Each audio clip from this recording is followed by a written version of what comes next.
Hello everyone, I hope you guys are doing well. And as we are going on with our series of discussions with the College Board practice test, today we are going to solve the second module of practice test 3. So let's move on to it. Reading and writing, College Board practice test 3, module 2. So let's just start with the first question. The first question, it says, according to the botanists, the viburnum plant experiencing insect damage may develop rhenium, a discolored felty growth on its leaf blade. A blank viburnum plant, on the other hand, will have leaves with smooth surfaces and uniformly green coloration. So you have to see, it says basically on the other hand. So that means it has to be the opposite of the first sentence, right? So the first sentence talks about a damaged plant, right? So the first sentence talks about a damaged plant. So the second sentence has to talk about something opposite. So it has to talk about a plant that is perfectly healthy, right? So if you're talking about a healthy plant, it cannot be struggling, it cannot be beneficial, and it cannot be simple. It has to be option D, healthy, right? This will be the best answer. Moving on to question number 2. Nigerian American author Teju Coles blank his two passions, photography and the written word, culminates in his 2017 book Blind Spot, which evocatively combines his original photographs from his travels with his poetic prose. Which choice completes the text with the most logical and precise word or phrase? So again, you have to look for what he is doing over here. So the word over here, passion, it shows that it has to do something with energy. It has to do something with what he liked to do, right? So Nigerian American author Teju Coles blank for his true passion, right? So it has to be the energy or his love for it or his likeness for it, right? So it cannot be indifference for the passion, it cannot be concern about passion, and surprise, again, it cannot be for passion, it only can be enthusiasm. So his enthusiasm for the two passions, right? So it showed. This is the best answer. Let's move on to question number 3. Question number 3, it says novelist N.K. Jemisin declines to blank the conventions of science fiction genre in which she writes, and she has suggested that her readers appreciate her work precisely because of this willingness to thwart expectations and avoid formulaic plots and themes. So she's thwarting expectations and she's avoiding formulaic plots. So that means that she's avoiding basically the conventions as well. So you need a word that means to avoid, right? So that means, and if you have declines written before the blank, so that means you need a word that means agree. Because when you say decline to agree, that would mean to avoid. That is how it goes. So when you look at the option, it cannot be question, it cannot be react, it cannot be perceive, it has to be conform to. So when you say declines to conform to, that would mean that it is option D, which is going to be the best answer over here. If you look at question number 4, it says in Nature poem 2017, Komayai poet Tommy Pico portrays his blank the natural world by honoring the centrality of nature within his tribe's traditional beliefs while simultaneously expressing his distaste for being in wilderness setting himself. So you have to see what's going on over here. So because it's basically two contrasting emotions over here, so it has to be ambivalence. Because when you talk about ambivalence, it is a state of conflicting emotions, right? So when you talk about state of conflicting emotions, that cannot be responsiveness, renunciation, or mastery over. It has to be ambivalence, which will be the best answer over here for this question. Moving on. Question number 5. The following text is from 1924 poem Cycle by 𝐑𝐞𝐜𝐴, who was a citizen of Confederated Salish and Kootenai tribes. There shall be new roads wending, a new beating of the drum. Men's eyes shall have fresh seeing, grey lives reprise their span, but under the new sun's being, completing what the night began, there'll be same backs bending, the same sad feet shall drum, when this night finds its ending and the day shall come. So, which choice best describes the main purpose of the text? So basically, it's about the challenges and it's about the rewards, because when you say, it says men's eyes shall have fresh seeing, grey lives reprise their span, under the new suns begin completing what night began. So it's about the new reward and everything. So there will be same back bending, so there is some repetitiveness as well. So if you look at option A, it says to consider how the repetitiveness inherent in human life can be both rewarding and challenging. So this is exactly what this poem is talking about, and this is why it can be the best answer for this question. Moving on to question number 6, it says that the following text is adapted from Jane Austen's 1814 novel Mansfield Park. The speaker, Tom, is considering staging a play at home with a group of his friends and family. We mean nothing but a little amusement among ourselves, just to vary the scene and exercise our powers in something new.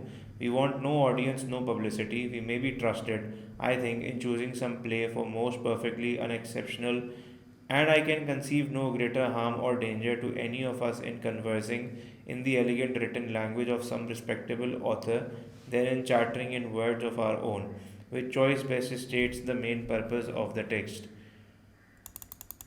So if you look at it, it says option A says that to offer Tom's assurance that the play will be inoffensive and involve only a small number of people. So it clearly says that we want no audience, no publicity. So they just wanted to show their work, and that is why they clearly says that it will be inoffensive, right? So among ourselves, just to vary the scene, exercise our powers in something new. It will be an exceptional. I can conceive no greater harm or danger. So there will be no offense. This is exactly what the passage is talking about, right? That is the option A over here will be the best answer. We can look at other options as well. It says option B. If you look at it, it says to clarify that the play will not be performed in manner Tom had originally intended. Obviously not relevant. To elaborate on the idea that people around Tom lack the skills to successfully stage a play. Again, no. To assert Tom believes the group performing the play will be able to successfully promote it. Again, no. So this won't be the answer as well. So the only answer that can be, the only option that can be your answer, it is option A, right? So moving on. Moving on to question number 7, right? It says musician Joni Mitchell, who is also a painter, uses images she creates for her album covers to emphasize ideas expressed in her music.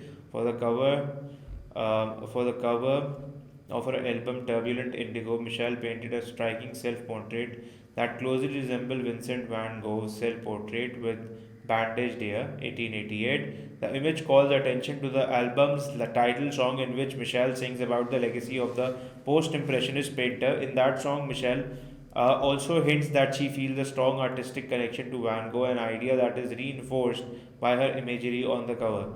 Which choice best describes the overall structure of the text? So if you look at it, option A, it says it presents a claim about Michelle, then gives an example supporting the claim. So it's basically at the start, yes, there is a claim, and then if you talk about there are a few examples written after it, right? So if you look at it, the structure goes in line with what's written in option A. When we'll still look at option B, it discusses Van Gogh's influence on Michelle. So that is not what has been talked about in the start, because in the overall structure you have to take into account the order of the passage as well. So the answer should be exactly in the order of the question or the passage, right? So whatever is written in the passage first, that should come in the answer first, and so on and so forth. It describes the similarity between the two artists, not at the start. It describes the song on Turbulent Indigo, again not in the start. So it's only option A that talks about the claim about Michelle towards the start. So this will be the best answer for this case, right? Moving on to question number 8. So question number 8 is a cross-text connection question where you have to read the two passages, and after reading the two passages you have to see which of the point of view is connecting as per the question. So you have a question and you have two passages that you have to read and see how it goes along, right? So if you read the first text, it says astronomers Mark Holland and colleagues examined 4 white dwarfs, small dense remnants of past stars, in order to determine the composition of exoplanets that used to orbit those stars. Studying wavelengths of light in the white dwarf's atmosphere, the team reported that traces of elements such as lithium and sodium support the presence of exoplanets with continental crusts similar to Earth's. If you move at the second text, it says past studies of white dwarf atmospheres have concluded that certain exoplanets had continental crusts. Geologist Keith Patrika and astronomer 𝐂𝐨𝐧𝐭 argue that those studies unduly emphasize atmospheric traces of lithium and other individual elements as signifiers of the types of rock found on the Earth. The studies don't adequately account for different minerals made up of various ratios of those elements and the possibility of rock types not found on Earth that contain those minerals. Based on the text, how would Patrika and Zhu text 2 most likely characterize the conclusion presented in text 1? So how would they basically would question it, yeah, the first one, because the first text is not taking into account the complete information that has been talked about in the passage 2. So that is why obviously they would not agree to it, pertain to it, they would obviously question to it why. And if you read option C, it says because it rests on an incomplete consideration of potential sources of the elements detected in white dwarfs that the passage 2 is clearly talking about, right? So it won't be A, it won't be premature puzzling, it would be questionable. So the best answer over here is going to be option C. So moving on, question number 9, it says Utah is home to Pando, a colony of 47,000 quaking aspen trees that all share a single root system. Pando is one of the largest single organisms by mass on Earth, but ecologists are worried that its growth is declining in part because of grazing by animals. The ecologists say that strong fences could prevent deer from eating young trees and help Pando start thriving again. So, according to the text, what are ecologists worried about? So, they are basically worried about the fact that they are not growing, right, like they should have. So, they are trying to stop the animals that predate on them so that they can, grow again. So, what they are worried about, they're worried about them not growing as they used to, right? So, if option A, it said it isn't growing at the same rate it used to. Yeah, this is the case. They are not growing at the same rate that they used to. That is why option A will be the best answer. If you look at B, it isn't producing young trees anymore. No, it cannot grow into new areas because it is blocked by fences. They're trying to build fences. They did not build them as yet. Its root system cannot support many more new trees again. No. So the best answer over here is going to be option A. That is what they are careful about, and that is what they are planning to understand why this is happening. Now, moving on to question number 10, it says, for many years, the only existing fossil evidence of mixoteropterids, Eurypterids, an extinct family of large aquatic arthropods known as sea scorpions and related to modern arachnids and horseshoe crabs, came from 4 species living on the paleocontinent of Laurasia, in a discovery that expands our understanding of geographical distribution of mixoteropterids. Paleontologists Bu Wang and others have identified fossilized remains of a new mixoteropid species, Pteropteris, that lived over 400 million years ago on the paleocontinent of Gondwana. So the question is asking, according to the text, why was Wang and his team's discovery of the Pteropsis 𝐧𝐭𝐚𝐜 fossil significant?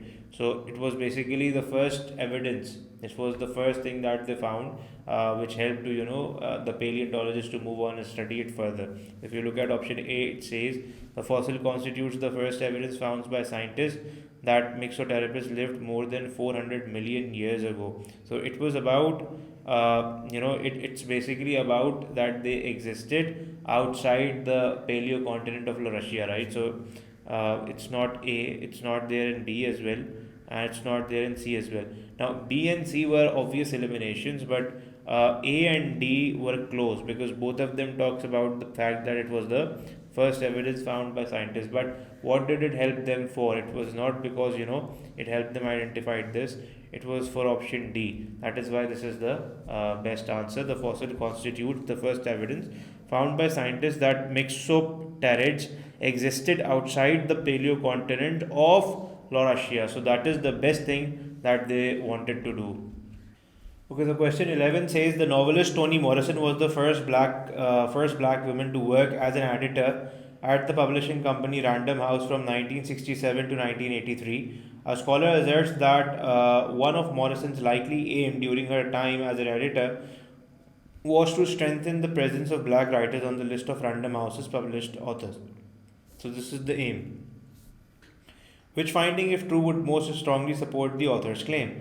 The percentage of authors published by Random House who were black rose in the 1970s and stabilized throughout the decade. So this is the same time where Toni Morrison was working in the 1970s, right? And if the number of black authors rose in this time period, then this likely talks about the fact that she was, busy fulfilling her aim. So that perfectly can be your answer, right? Black authors who were interviewed in the 1980s and 1990s, we're not talking about that time period. The novels written by Toni Morrison that were published after 1983 sold significantly. Again, not concerned about that.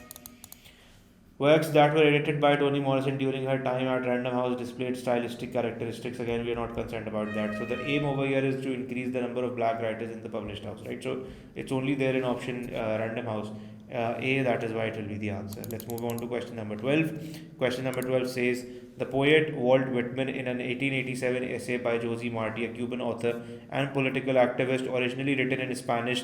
In the essay, Martí explores the value of literature, arguing that a society's spiritual well-being depends on the character of its literary culture. So this is what it's talking about, that the value of literature, arguing that a society's spiritual well-being depends on the character of its culture.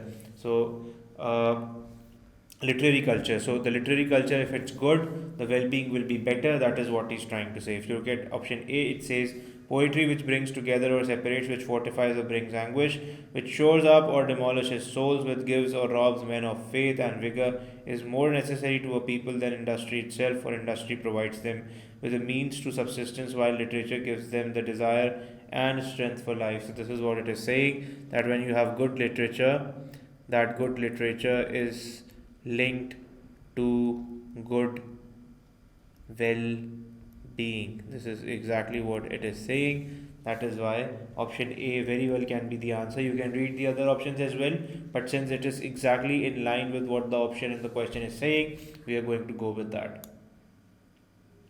Now this question number 3 is a command of evidence quantitative question. It clearly talks about the estimates of Tyrannosaurus bite force, right? The largest Tyrannosaurus, the family of carnivorous dinosaurs that include Turbosaurus, Albertosaurus, and most famously Tyrannosaurus rex, are thought to have had the strongest bites of any land animals in Earth's history. Determining the bite force of extinct animals can be difficult, however, and paleontologist Paul Barrett and Emily Rayfield have suggested that an estimate of dinosaur bite force may significantly influenced by the methodology used in generating that estimate. So what they're saying is that the methodology basically can have a difference in the result. So if there is a different methodology, the result might differ. But if the methodology is similar or same, the results might be near or the values might be similar. So that is what we have to find in the graph as well. And if you clearly, if you see this, the two studies where the methodologies are same, right? So this one, the Costello and Bates and Falkingham, the estimation method is the same, muscular and skeletal modeling. So over here, if you see, it's from 35,000 to 63,000, 35,000, 57,000. It's almost similar. But when you look at these two, where the methodologies differ, over here the results, there's a stark difference, right? So it starts from 8,000, moves on to 34,000. But over here it starts from 183,000 and moves on to 235,000. So there's a stark difference between these two. So obviously we clearly find this in the graph. Let's see what is the answer that we can have over here. So it's over here in option C. The bite force estimates produced by Bates and Falkingham by Costello were similar to each other, while estimates produced by Mears and Gignac and Erickson each differed substantially from any other estimate. So this is what we found in the graph as well. If you look at other options, now just remember one thing. You may have options when you're doing command of evidence quantitative. You may have questions where you get exactly what's written in the graph, right? But you need to remember everything that is there in the graph will not be your answer. Your answer has to be what's there in the graph, but what also is there in the graph and aligns with what the passage talks about, right? So you can read the other options, but the only option that will make sense over here it's going to be option C. Let's move on. Now, it's question number 14. It says the number of origin and clamshell stools found at different levels below the surface of Neanderthal cave. Studying stools unearthed at a cave site on western coast of Italy, archaeologists Paolo Villa and colleagues have determined that prehistoric Neanderthal groups fashioned them from shells of clams that they harvested from the seafloor while wading or diving or that washed up on the beach. Clamshells become thin and eroded as they wash up on the beach, while those on the seafloor are smooth and sturdy. So, the research team suspects that Neanderthal prized the tools made with seafloor shells. However, the team also concluded that those tools were likely more challenging to obtain, noting that. So, this is what you have as your information. But if you look at it, what they're saying is that there is a difference as you move on, but other than that, there is no difference. So when you're going towards the depths, there is a difference. Otherwise, it's the same. So if you look at option A, at each depth below the surface in the cave, the difference in the number of tools of each type suggests that shells were easier to collect from the beach than to harvest from the sea floor. So if you look at each of them, right? So this is 9933, this is 1 and 0, this is 2 and 0, this is 7 and 0, and this is 18 and 17. So at each point you would see that collecting them from the beach is giving you better results than the harvested from the sea floor. So the best answer over here, it is going to be option A.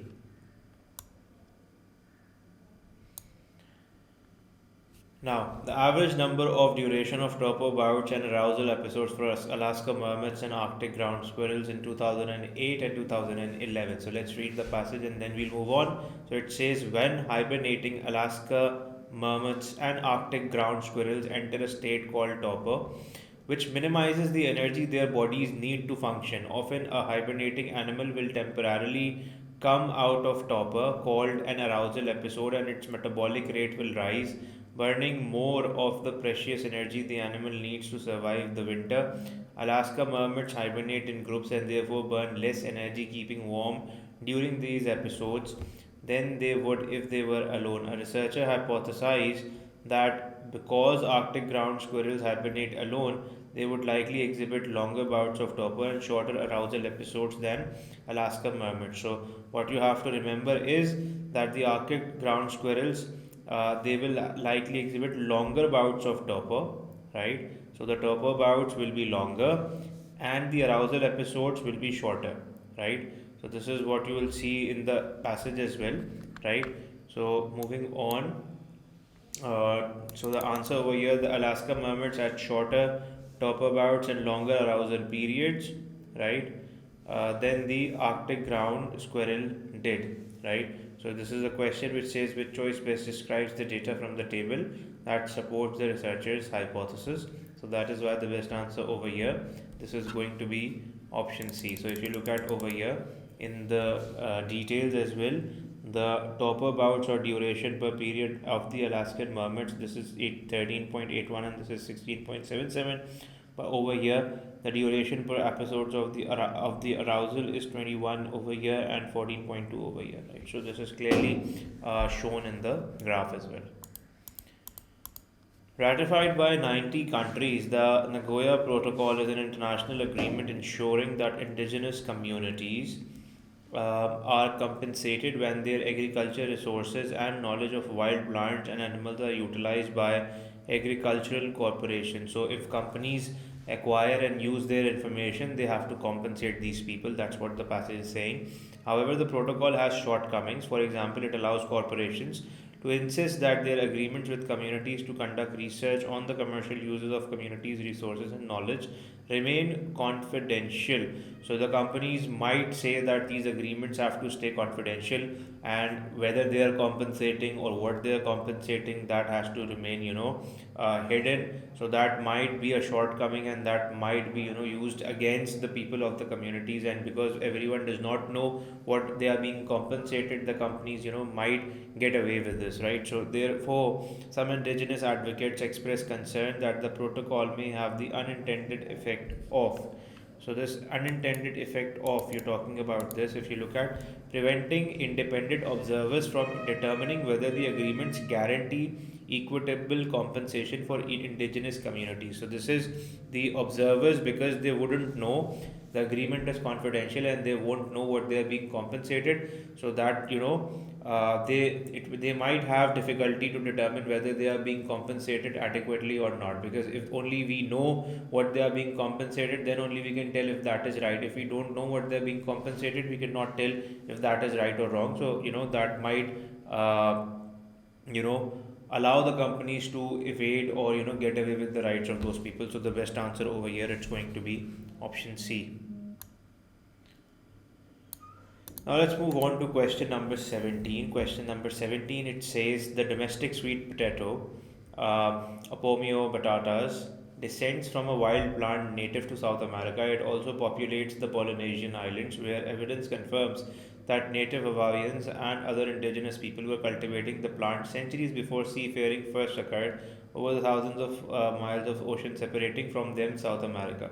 To explain how the sweet potato was first introduced in Polynesia, botanist Pablo Manos Rodriguez and colleagues analyzed the DNA of numerous varieties of the plant, concluding that Polynesian varieties diverged from South American ones over 100,000 years ago. Given that Polynesia was peopled only in the last 3,000 years, the team concluded that, now because it was concluded only in 3,000 years, then obviously if it was found before that, or it was there before that, then obviously if humans were not there and it was there, then it has to mean that it was grown without human intervention, right? So that is what we have to look for in the options as well. So if you look at option C, it says human activity likely played no role in the introduction of sweet potato in Polynesia. That's what it means, right? So that would mean option C will be the best answer over here.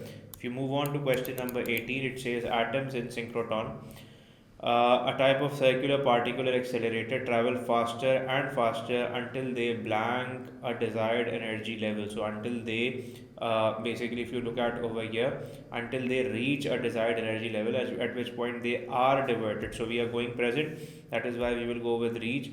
Past obviously and continuous won't be the case, and this is because again a fact, because with a fact we use always a simple present. That is another rule that you have to keep in mind. When you have a fact or a routine or something that is repetitive, you will always use a simple present with that. So that is a perfect that is a absolute rule of English grammar. Even though bats prefer very sweet nectar, the plants that attract them have evolved to produce nectar that is only moderately sweet. A recent study, if you're talking about study, it has to be singular. Now, if it's singular, it has to be explains. It cannot be explaining, having explained, or to explain. So the best answer over here for 19 will be option A.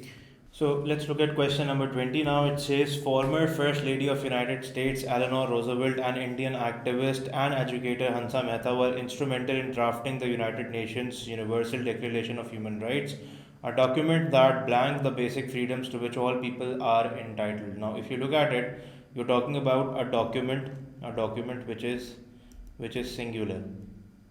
So if you look at it, it has to be, when you use a verb for it, it has to be singular again. So if you look at the options that you have is plural, were is plural, and outline itself is also plural. So you only have one option that says outlines, which has to be singular, which will be your answer to your question. Moving on to question number 21. Question number 21 says that the lifespan of rockfish vary greatly by species. For instance, the colorful calico rockfish Sebastus daly can survive for a little over a blank. The rough eye rockfish Sebastus boasts a maximum lifespan of about 2 centuries. Now, if you look at it, this question, because you have a while in the second sentence becomes a dependent sentence, and the first one is already independent. So whenever you have this scenario where you have to join an independent sentence with a dependent sentence, it is crucial that you understand that you use only a comma with it. You don't use anything with it, you just use a comma with it.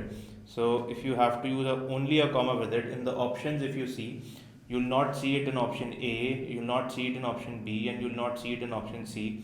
The only option that very well can be your answer is option D, where you have a comma right after this decade, and after that you have a dependent sentence. So that will be the best answer.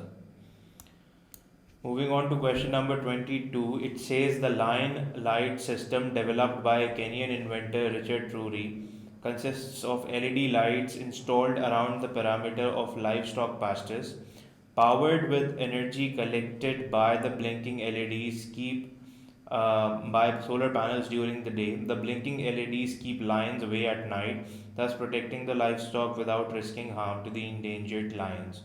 Now, if you look at it, you have basically a modifier over here. Now, there are two things that you have to remember. When the modifier in the form of a clause ends, you need a comma after it, right?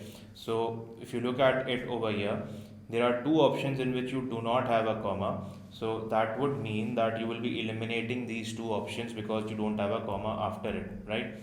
Now you're left with option C and D. In option C and D, if you look at it, in option D you have a comma after energy. Now this comma is irrelevant and unnecessary. Why? Because you have a subject and you have a verb. So energy is the subject and collected is the verb. So you never use a comma between a subject and the verb. Comma is used to separate something, add something that is non-essential, and verb subjects, both of them are completely essential parts of the sentence, right? So you won't be eliminating or separating it. So obviously this cannot be. The only answer that can be a potential answer for this is option C, where you don't have a comma after energy and you have a comma after day. So this will be the best answer for your question. Material scientist Mary Agathi Charpani and her colleagues believed that they could improve on multi-component alloy NiCOCr, an equal proportions mixture of nickel, cobalt and chromium, by replacing chromium with ruthenium. Blank, the alloy that resulted NiCORu turned out to be an unsuitable replacement for NiCOCr. So if you look at it, if you look at this question, you'll find that both the sentences are independent. The first sentence that you have starts from over here, from the start, and it moves on and ends up over here at ruthenium.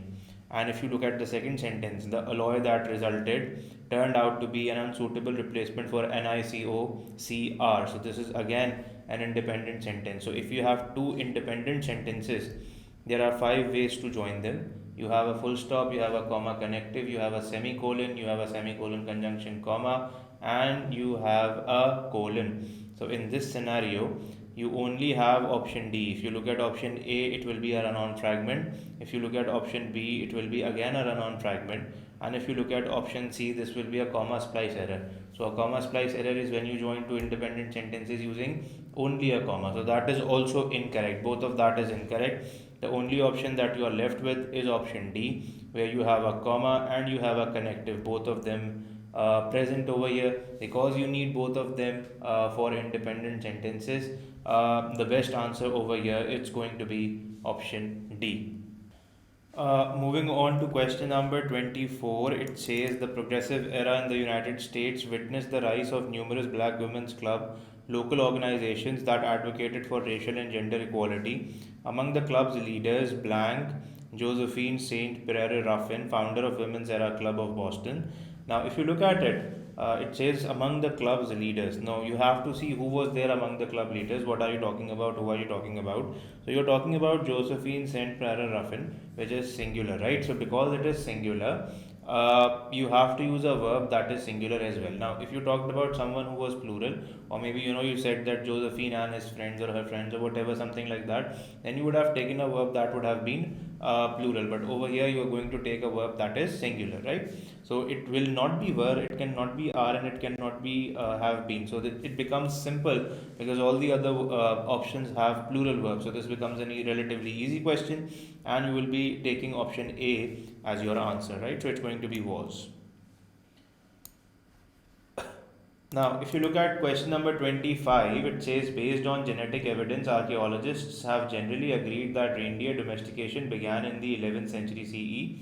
However, since uncovering fragments of a 2000-year-old reindeer training harness in the northern Siberia, blank may have begun much earlier. Now, because you've said over here, since uncovering fragments, so whoever was uncovering the fragments, it is a noun modifier question, noun modifier placement question, and whenever you have such a question, you should have the subject right after it. So you need the name of the researcher right after it. So it cannot be domestication, it cannot be the argument. Over here in option B, you do have the name of the researcher, but you have apostrophe s right after it. So whenever you have an apostrophe right after it, you're looking at basically whatever is written after that apostrophe, which is argument, right? So it cannot be the answer.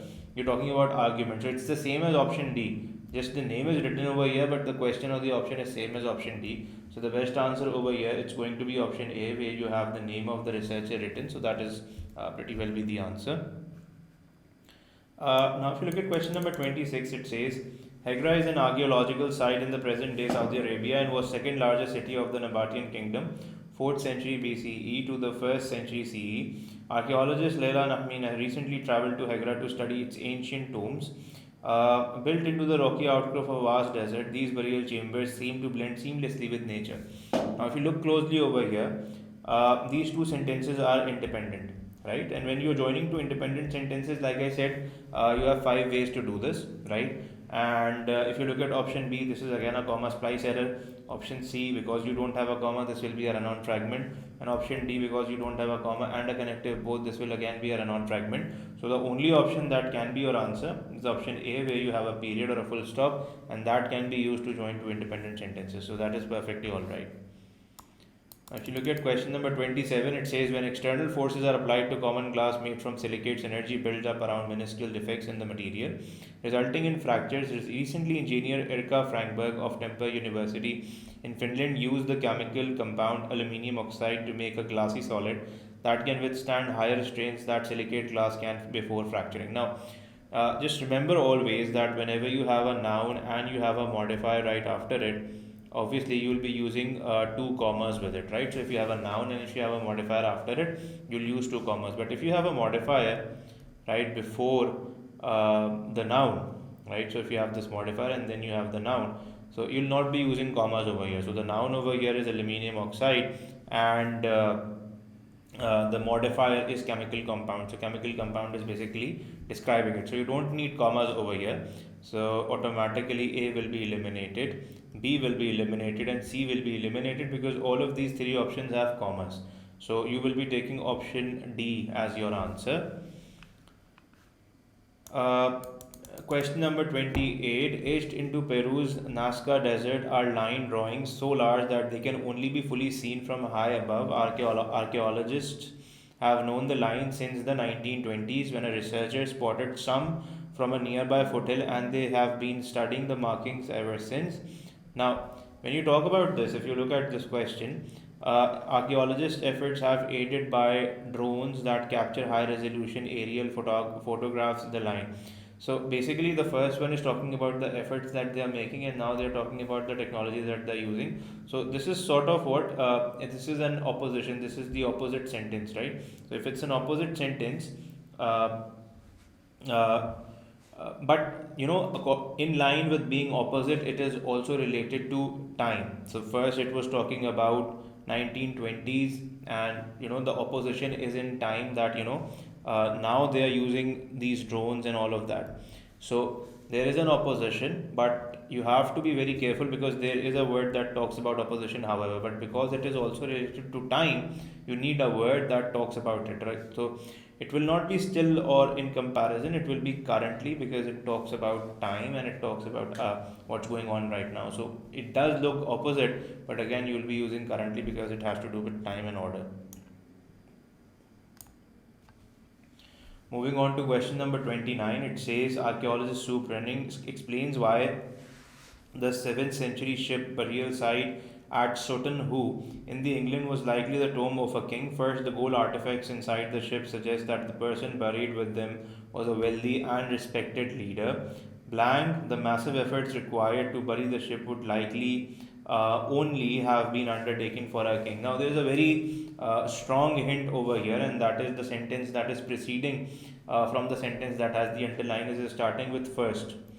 So if it is starting with first, there has to be a second, right? So that is if it were firstly, then you would have gone for secondly. There is no secondly, however, but because it is first over here, you have to go with a sentence that says second. So it will not be instead, it will not be still, and it will not be specifically. It has to be second, right? Moving on to question number 30. Question number 30 tells us the more diverse and wide-ranging an animal's behavior, the larger and more energy demanding the animal's brains tend to be. Blank. From an evolutionary perspective, animals that perform only basic actions should allocate fewer resources to growing, maintaining brain tissue. The specialized. So this is basically a continuation, right? So the second sentence is the continuation of the first sentence, and obviously there is nothing causal, so it won't be subsequently. It won't be the opposite. Besides and nevertheless, both are opposite, right? So normally, when you see two options that mean exactly the same, normally it may not happen in every question, but normally if you have two options that mean exactly the same, because both of them cannot be the answer, one you can eliminate both of them, right? So that is one of the easy things. So thus is used when the sentence is continuation, and therefore the best answer for your question over here will be option D. Moving on to question number 31, it says, just a moment.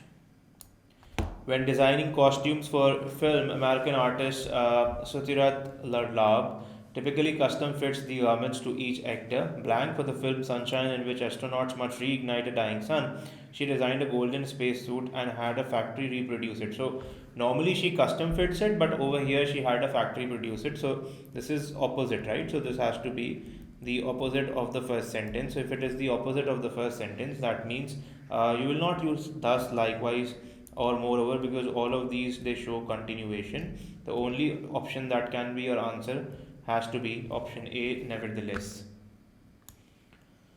Moving on to question number 32, which says, while researching a topic, a student has taken the following notes. Sean Tan is an Australian author. In 2008, he published Tales from Outer Suburbia, a book of 15 short stories. The stories describe surreal events occurring in otherwise ordinary suburban neighborhoods. In 2018, he published Tales from the Inner City, a book of 25 short stories. The stories describe surreal events occurring in otherwise ordinary urban cities.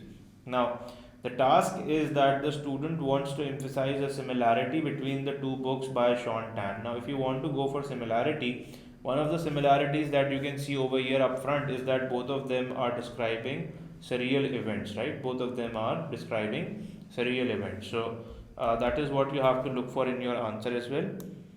And I think that is something that you can find in option D, where it clearly says that Sean Tan's books, Tales from Outer Suburbia and Tales from Inner City, both describe surreal events occurring in otherwise ordinary places. So this is what they are talking about, and option D over here will be the best answer for this question. Moving on to the next or the last question, it says, while researching a topic, a student has taken the following notes. The factors that affect clutch size, the number of eggs laid at one time, have been well studied in birds but not in lizards. A team led by Shai Mairi of Tel Aviv University investigated which factors influence lizard clutch size. Mary's team obtained clutch size and habitat data for over 3,900 lizard species and analyzed the data with statistical models. Larger clutch size was associated with environments with higher latitudes and have more seasonal change. Lizards in higher latitude environments may lay larger clutches to take advantage of shorter windows of favorable conditions. The student wants to emphasize the aim of the research study. Now, the aim of the research study was to find out the clutch size and the reasons for the differences, right?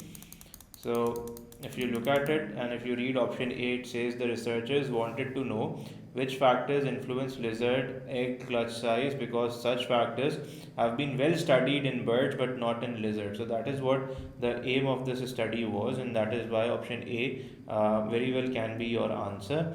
Obviously, none of it, option B, C, and D, out of these three options, none of the options is talking about the clutch size and its dependence. So this won't be the answer. The only answer over here it's going to be option A, and that is what concludes the paper over here. I hope this is helping you guys. I just want you guys to continue with it. Keep practicing. If you do not understand any question, it's better that you see it over and over again until you get the concept. Getting the concept and approach is the real thing. If you understand the approach, if you understand the concept, the questions are the same, right? The questions are the same, and we are discussing them over and over again because it's very important to see them over and over again, because that helps us gain concept and perspective. Once you gain that perspective, once you understand that approach, it is always easy to solve the question, because all that is left to do is improvise and understand the passage. So I hope this series of discussion of papers will help you get you the improvement that you always wanted. If still there is any problem, you can contact us and let us know your problems in the comment section, and we'll help you guys with it, right? So thank you so much. I hope you guys will benefit from this. Thank you so much. I'll see you in the next videos. Thank you.